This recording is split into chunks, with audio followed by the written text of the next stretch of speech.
The First Macedonian War, prelude to Roman dominance. The First Macedonian War, 214-205 BC, is often overshadowed by the greater wars of antiquity, yet it marks an essential turning point in the shifting power dynamics of the Mediterranean world. It was not a war of grand armies or epic clashes on open fields. Instead, it was a quiet, insidious conflict that unfolded slowly over a decade, driven by the ambitions of Rome and Macedon.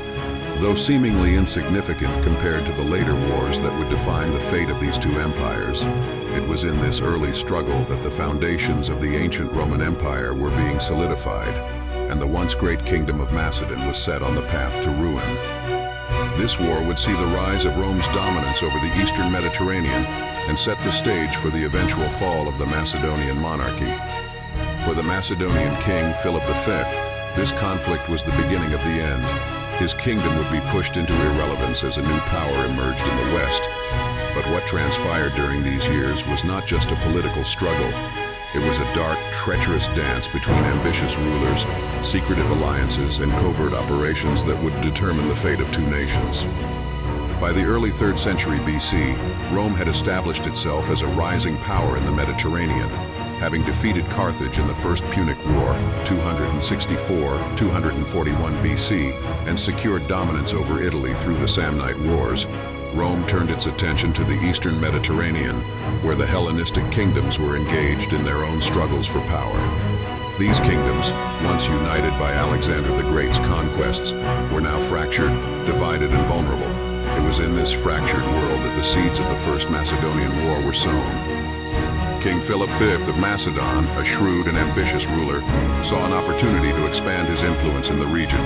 In 214 BC, he entered into an alliance with Hannibal Barca, the Carthaginian general, whose war against Rome had brought the Republic to the brink of collapse during the Second Punic War.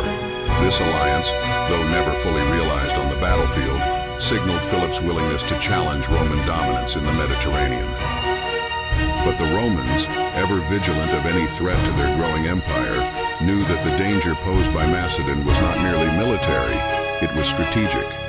Macedonia's position in the eastern Mediterranean, combined with its formidable military and resources, made it a potential threat to Rome's interest in the region. It was here, in the shadows of the Second Punic War, that the First Macedonian War was sparked, a war not out of necessity, but out of calculation.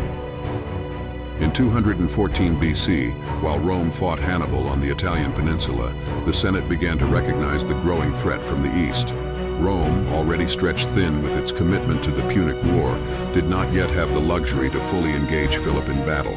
However, the Roman response was subtle, and rather than direct confrontation, Rome began to build alliances with key powers in the region, including the Aetolian League, the Greek city-states, and the Kingdom of Pergamon.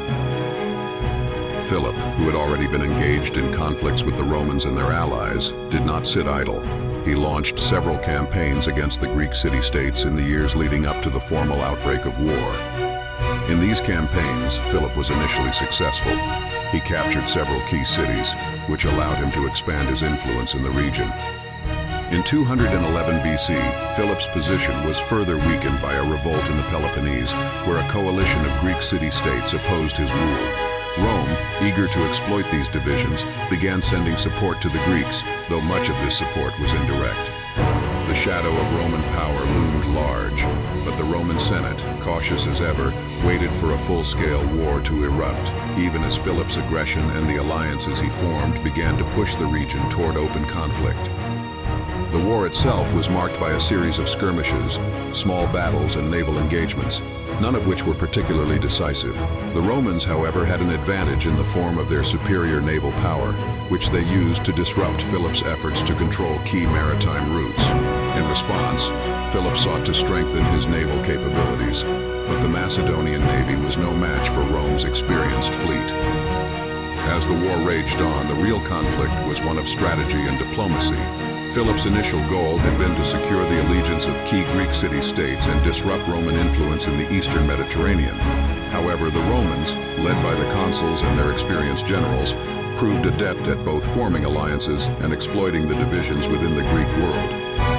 While the war was largely confined to Greece and the surrounding territories, it took on a dark and sinister tone due to the ruthless nature of the political machinations involved. On both sides, covert operations and secret treaties shaped the course of the conflict.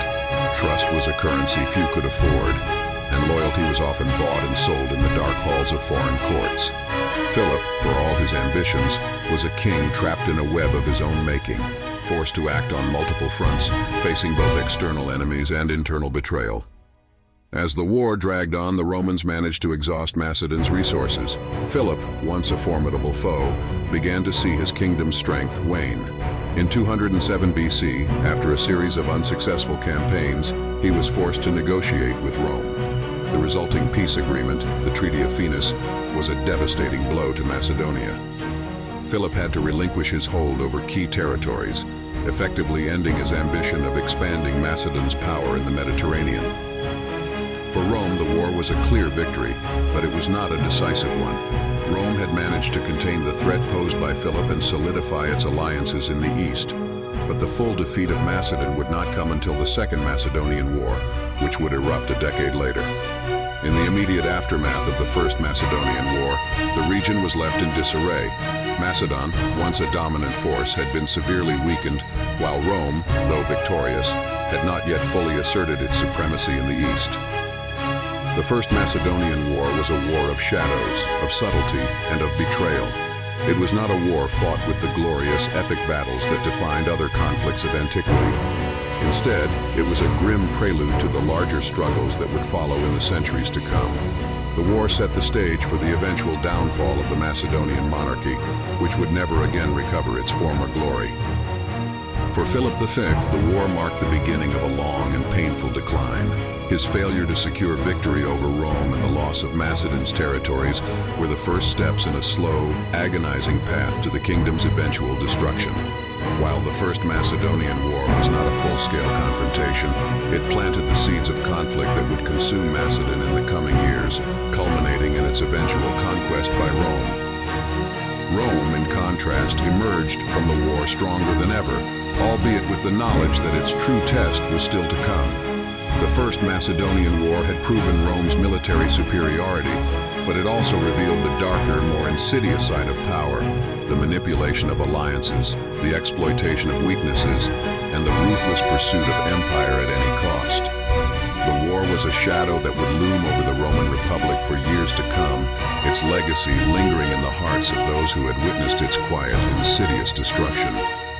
In the end, the First Macedonian War was not just a battle between two nations. It was a struggle between two worlds, the fading Hellenistic dream of empire and the relentless rise of Rome, an empire built on the dark arts of war, politics, and power. It was a war fought not just on the battlefield, but in the hearts and minds of kings, generals, and their subjects. And it was in this war, quiet and treacherous as it was, that the fate of the ancient world was sealed.